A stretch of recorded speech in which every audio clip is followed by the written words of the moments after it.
Hi. ఆర్థికంగా బలపడాలంటే ఏ ఉద్యోగమైనా చేయొచ్చు.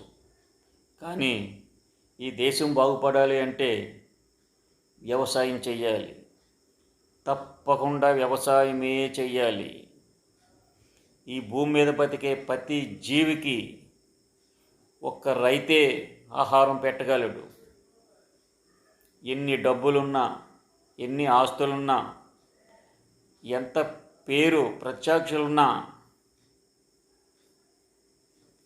రైతు పండించిన ఆహారం లేనిదే ఏది ముందుకు వెళ్ళదు.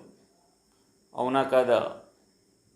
ఈ దేశానికి వెన్నుముక్క రైతు. రైతు లేనిదే ఈ దేశం లేదు, ఈ ప్రపంచమే లేదు.